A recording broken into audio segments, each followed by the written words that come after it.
Centuries ago, 12 adventurers went on an expedition to find the birthplace of the world, the source of all magic.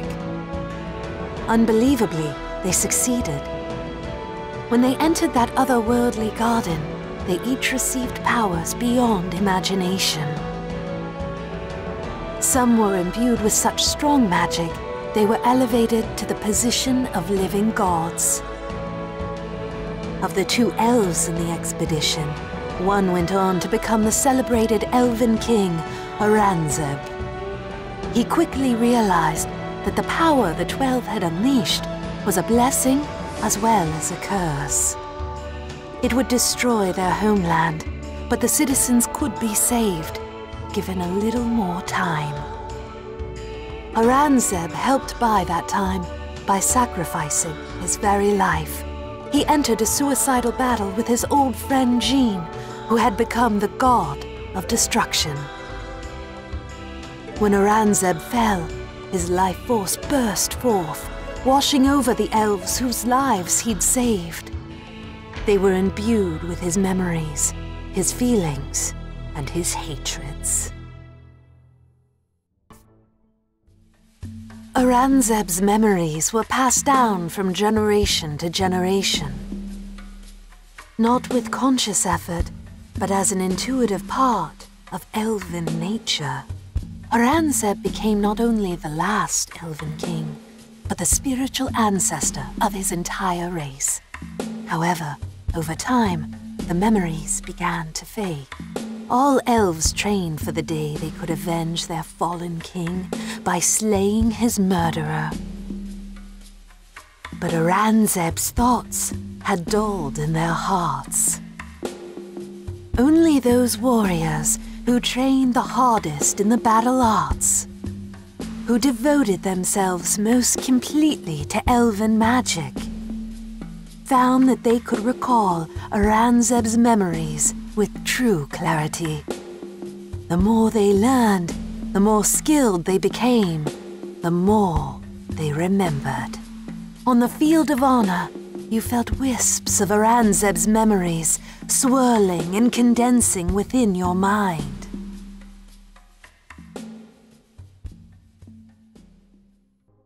You'd never before fought a human. They'd never before been allowed on the field of honor. As your Nuian opponent raised his blade, the image of his face reflected on the gleaming metal. But it wasn't his face. The reflection showed an angry, dark-haired man with a taunting sneer. The vision lasted only an instant, but your heart explained what your mind could not.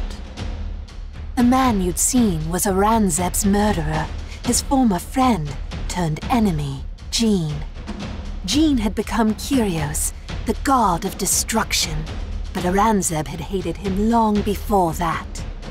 Even before the expedition, Jean was the subject of Aranzeb's unhappiest memories. Jean's actions after receiving the power of a god had only fueled Aranzeb's anger. And facing a human in battle had caused you to briefly look out through his eyes. Nausea washed over you when you received word of the Nuian's death. Memories you didn't recognize crowded your mind, briefly drowning out your own thoughts. Your heart rejoiced at the Nuian's death, but it wasn't a genuine feeling. It was nothing more than a reflection of Aranzeb's desire to slay Kyrios.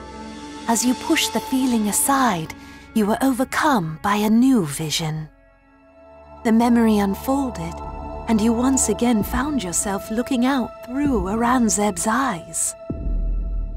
The first thing you noticed was Jean's face, but in a new setting, before he'd become Kyrios.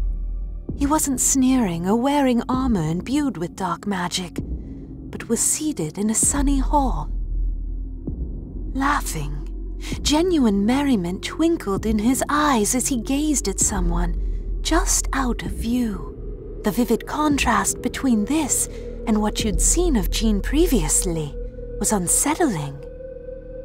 As your mind whirled, you almost missed the dire proclamation. You'd been accused of murder.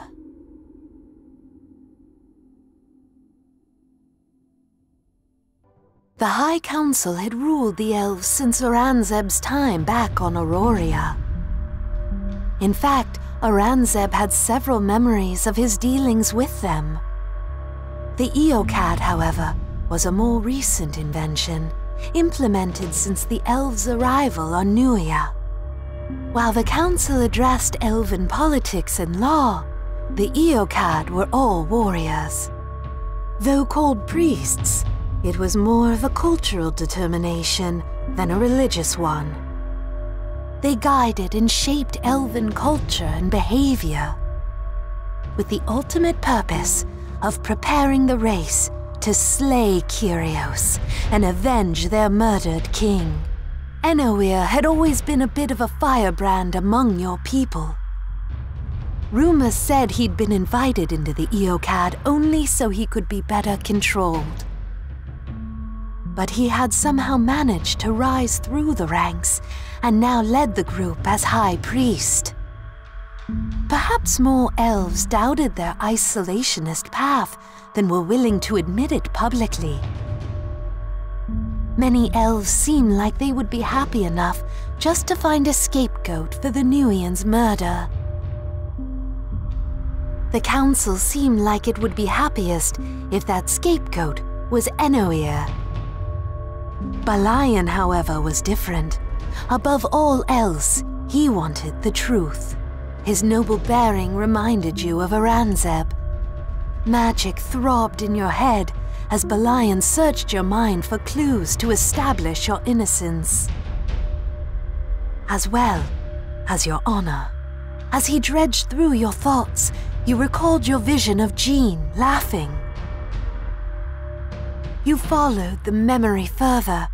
The point of view shifted, as if Aranzeb had turned his head. Across the table, you saw what Jean was smiling at. A raven-haired woman in a mage's robes.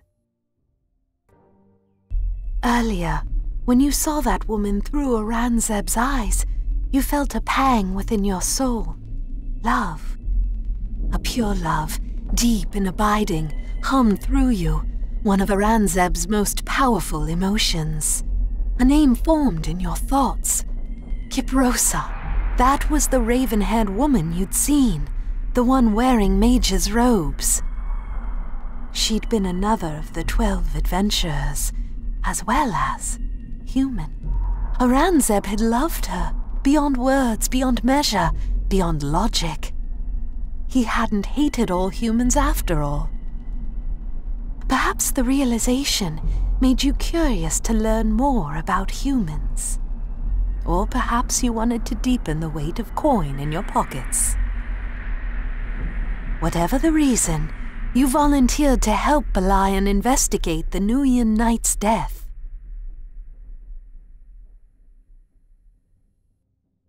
If the other elders had ever shared this memory of Aranzeb's life, they showed no sign of it.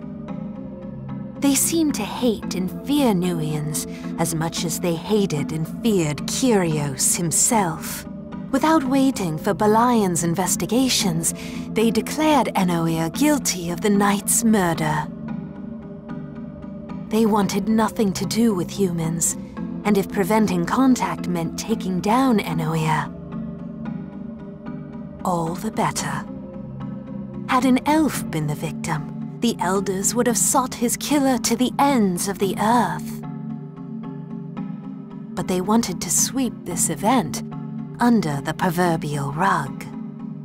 You heard they wanted no one to ever speak of it again. Having seen several of Aranzeb's most intimate memories, part of you couldn't help but wonder.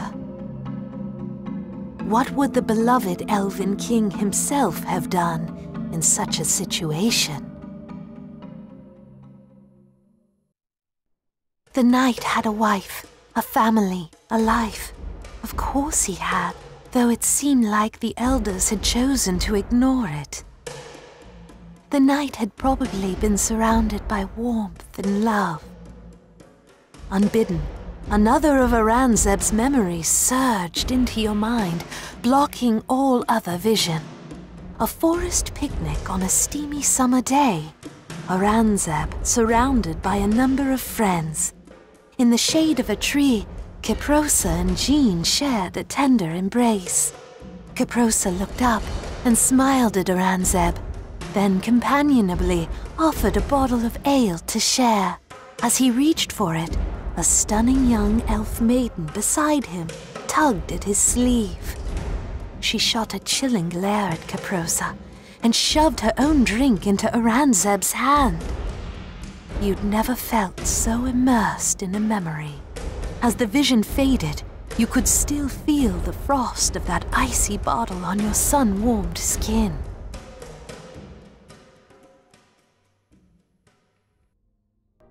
It was a long road to reach the Knight's Widow. Along the way, your eyes were opened. There were so many, elves and Nuians alike, who required aid. Clearly not all was right in Nuia. How could it be, when so many citizens seemed so desperate? Aranzeb had lived in a grand city. He'd seen poverty and strife, but nothing like this. Everywhere you turned, someone new was desperate for help. Many locals were concerned about the recent resurgence of Duta cultists in the area. You recalled a painting of a beautiful elf maiden with chilling eyes, the goddess Duta. She'd been one of the 12 adventurers and had become a goddess, just like Jean had become a god. But before that, as an ordinary elf, her name hadn't been Duta, it had been Aranzebia. She was the godchild of Aranzeb himself. Finally, you recognized the elf maiden from Aranzeb's latest memory. How could you ever forget that frosty stare? The further you traveled, the more Duta cultists you encountered. She was the goddess of the sea and the goddess of change. Though what her cultists were hoping to change was unclear. Perhaps they wanted to overturn the cult of Nui that had dominated since the exodus from Auroria. Or perhaps they wanted something more insidious. You'd heard bards sing of Dahuta's vast underwater palace and troves of male slaves. Supposedly, she'd use magic to make their faces all identical. As far as Aranzeb's memories had told you, his godchild had held no particular love for the sea. It seemed entirely by chance that she had inherited her specific powers. Similarly, perhaps Jean had become the god of destruction only by chance. Aranzeb had always suspected Jean's soul possessed a certain darkness.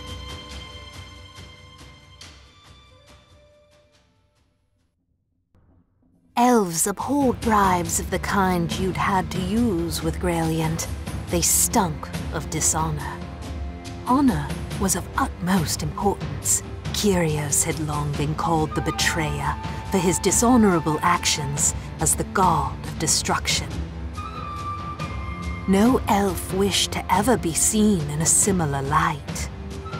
Aranzeb felt Jean had specifically betrayed Kiprosa, but the memories were too dark and jumbled to know more. Hopefully your actions with Graeliant wouldn't cause you to lose all semblance of honor. After all, you'd only just been cleared of murder. Apparently, Graeliant's notorious greed was unusual, even for a human. Regardless, stooping to his level wouldn't do your reputation any favors. Helping the rebel Enoa, bending to dishonorable human traditions. You truly had begun to live dangerously. You'd always been aware of the elves' mistrust of humans, the mistrust Enoa wanted to combat. What was interesting was that some humans distrusted elves just as much. Dealing with Brilliant had been quite a lesson. Though most humans seemed more than noble, Brilliant had no redeeming qualities whatsoever. His refusal to cooperate with the elves, even with all you'd done for him, stunk of betrayal. A memory pricked the edge of your consciousness, and you invited it to the front of your mind. Through Aranzeb's eyes, you saw Kiprosa and Jean shouting at each other, a vicious lover's quarrel. Finally, Kiprosa spun away from him, sobbing. Jean stalked off as she struggled to wipe at her tears. Aranzeb moved to comfort her, but Aranzebia blocked his path, then tenderly stroked his cheek. "Don't betray your race," she murmured. The visceral disgust Aranzeb felt at his godchild's touch made you stagger. The coastal dewstone area was thick with Dahuta's worshippers. Aranzeb's memories told you that before she'd become the goddess of the sea, he had loved his goddaughter, albeit in a fatherly way. It was unlike his unrequited passion for Kiprosa, which made your heart ache. It was an appropriate feeling. Dewstone was a land of sadness, often called the graveyard of giants. As their bodies weakened, giant stone colossi made their way to the coast to die. The humanoid boulders at the sea's edge were actually corpses. The sadness triggered more memories. Aranzeb had loved once before, even married, but she had died. His immense grief was part of the reason he'd willingly sacrificed himself fighting Kyrios. He had not only wished to save people's lives, but save survivors from the heartbreak of love lost. The Dahuta cult had indeed had something to do with the Nuian knight's death. However, it was a mystery why they would want to act against a Nuian elf alliance. Such an alliance would be a significant change in the current power structure. It seemed they should have welcomed it as a sign of the goddess herself. Rumors swirled that the sea goddess had gone insane and lacked the power she'd once possessed. This made her cult's devotion seem even more suspicious. Why worship a failing god when Nui still regularly brought the worthy back from the brink of death? Nui's power was obvious, but Dahuta's power was legendary, stuck in the realm of stories and myth. You'd already killed countless of Dahuta's disciples. Whatever power she'd given them hadn't been nearly enough to save their lives. The cultist's letter was written in the elves' characteristic looping language, which told you nothing except that it could have been written by an elf or an educated Nuian. It did, however, remind you of another letter. It was a moment before you realized you were remembering one of Aranzeb's letters, not yours. A desperate letter, a journey to a shadowy palace, and Aranzebia, now Dahuta, awaiting his arrival. You glimpsed Aranzeb's face in a mirror, then realized it wasn't a mirror, but a doorway. The reflection wasn't Aranzeb, but an elf who looked almost exactly like him. One of dozens of identical servants, all enchanted to wear Aranzeb's face. Aranzebia moved to kiss her godfather, and he recoiled. Aranzeb's words echoed in your mind. No, my heart blooms only for Kiprosa. Skirmishes in White Arden, elves dying on the battlefield, cries of war and terror. By now, it was unsurprising when your experiences called up more of Aranzeb's memories. New images from your mind's depths solidified before you. Through Aranzeb's gaze, you saw other battlefields, each bloodier than the last. Misery, terror, devastation, the wake of the god of destruction. Finally, you saw Aranzeb face Kyrios on the battlefield. "I'll let you surrender," the dread god snarled. "My fight isn't with you. I am rightful heir, and my only goal is to unite this kingdom under one banner." "How can your eyes be both so clear and so blind?" Aranzeb whispered.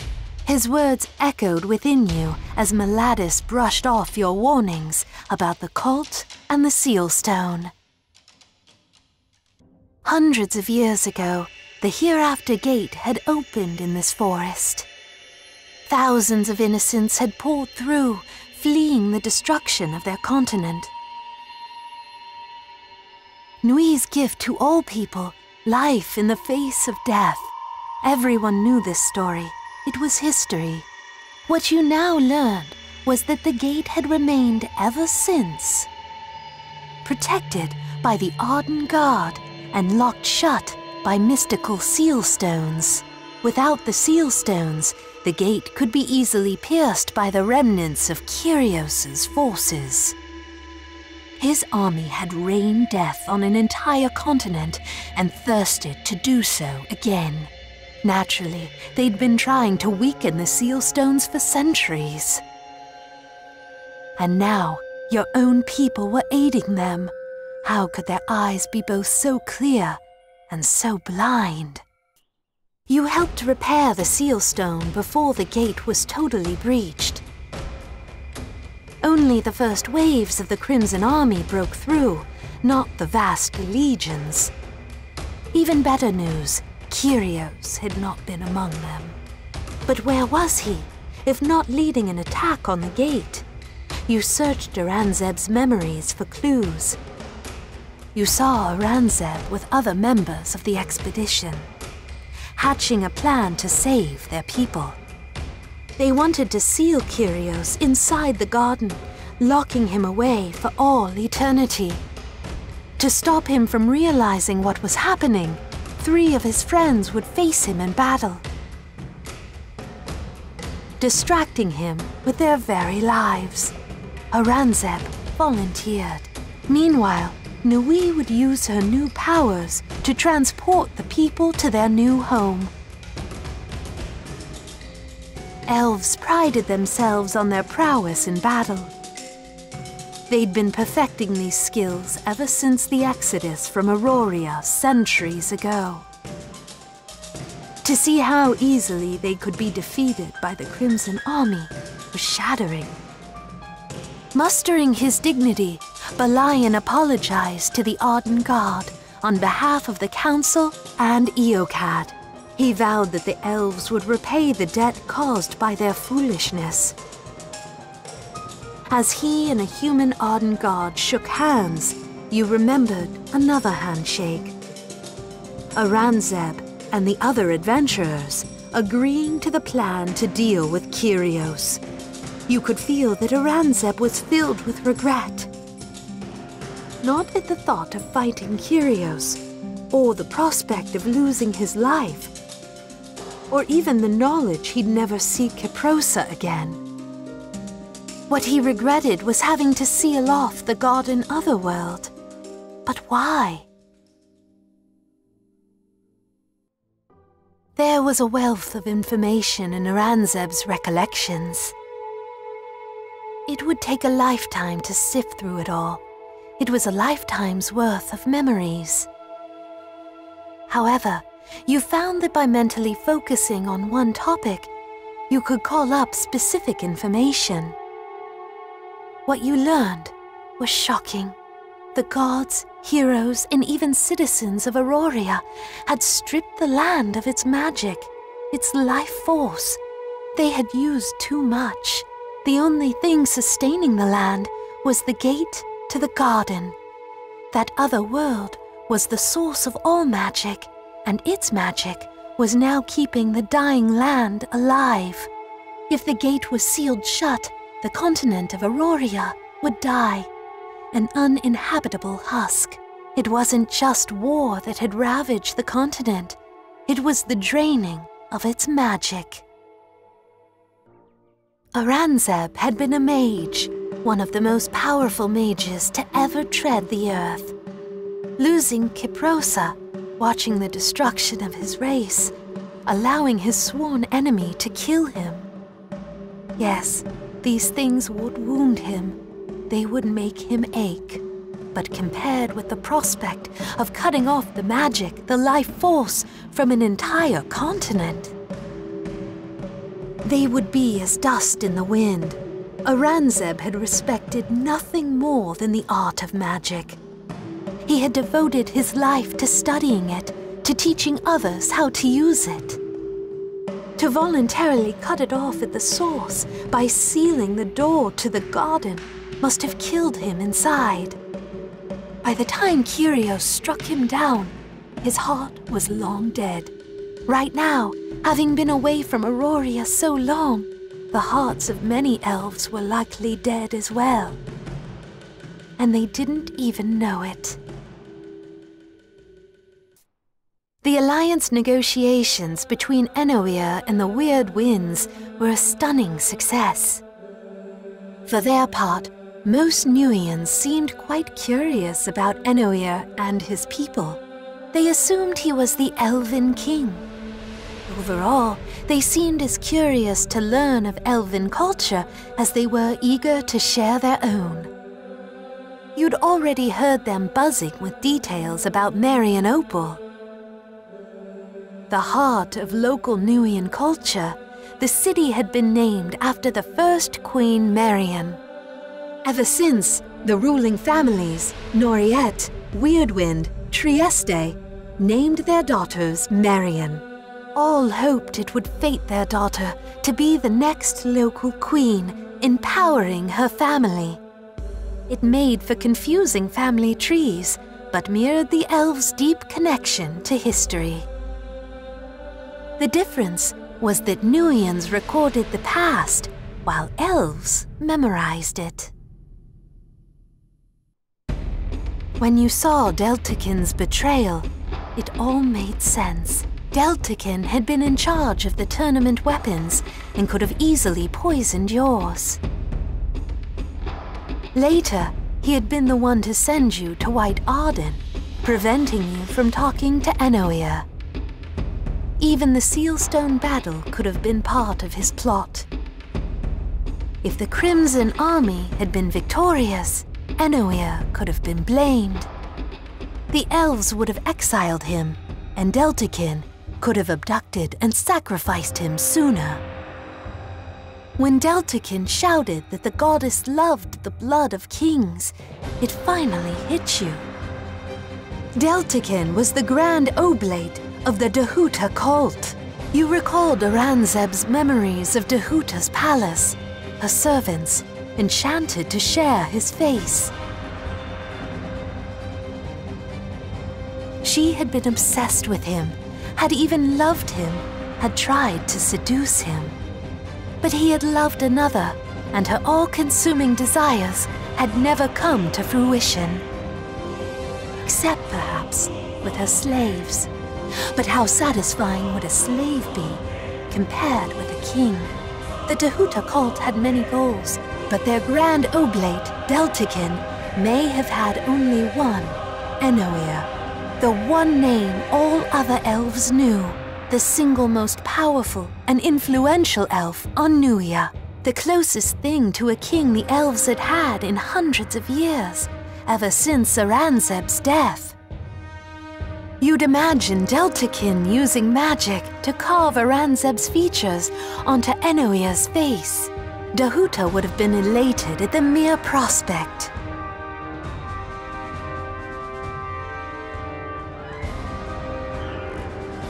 Deltakin's laughter was manic, but tinged with fear. Your entrance had broken his concentration. Now, He began his dread ritual again, whispering a spell and collecting a sample of Enoa's blood. Deltakin shouted that you should have no other gods but Duta, and no other kings but the sea. Enoa used his magic to weaken the wards around Deltakin's orb, allowing you to destroy it. Deltakin snarled a chant, filling the room with the roar of powerful magic. You kept fighting.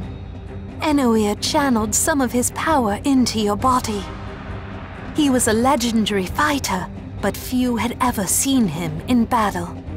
The Eocad were considered too elite to participate in the field of honor. Now, it was clear why. His magic was overwhelming, and it was only with his help you were able to bring Deltakin down. As Deltakin's last breath escaped him, his body bloated and went gray. Blue lines traced out his veins, and bile-colored algae slickened his skin. He looked as if he had drowned.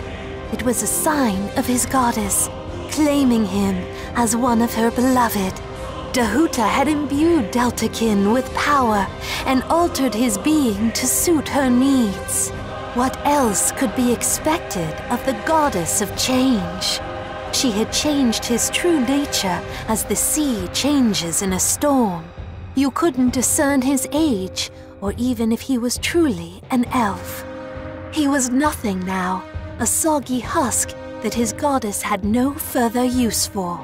What kind of rewards must he have been promised to risk so much of himself? And all for naught. The magic unleashed during your battle was powerful enough to attract the rest of the Eocad. When they noticed Deltakin missing from their ranks, you pointed at the seeping corpse nearby. Much explaining followed. Finally, the time came for Enoa to meet the Nuian king. However, Lord Weirdwind interrupted the proceedings with a serious concern.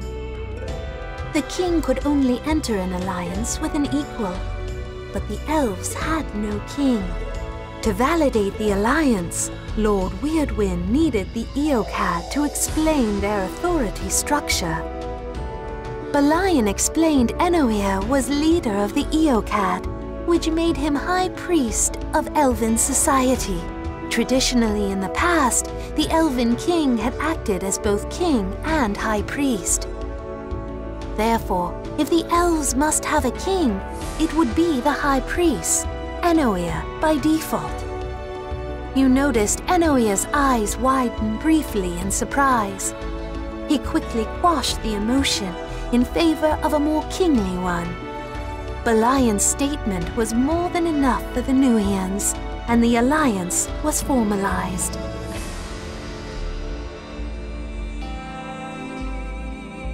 When Auroria's magic had been drained, the southern continents had been affected too. Not enough for their energy to be completely depleted, but rather significantly drained. The remaining magic condensed into small stones, like the drops left when draining a tub of water. People would later call these powerful stones Archeum. When they began to use the Archeum they found on the southern continents, they released tiny bits of magic back into the world. As centuries passed, that magic had replenished Auroria's life force. A recent expedition had proven that the land was inhabitable once again. The elves decided to work with the Nuians to defeat Kyrios and reclaim their homeland. Enoa's energy transformed the forest, engulfing all elves in a sense of shared excitement. No one called him king. Elves hadn't had a king, much less a kingdom, in centuries. No one was used to such a title existing again. Despite the preparations, hundreds of elves left the forest and traveled the continent. For the first time, none were termed traitors. However, the Crimson Army had begun launching widespread raids all over Nuia. Some of them had survived the battle in White Arden and dug in. Now they worked as hard to prevent the elves from reaching Auroria as the elves worked to get there. But it was no matter. The elves finally had a new leader and a new direction.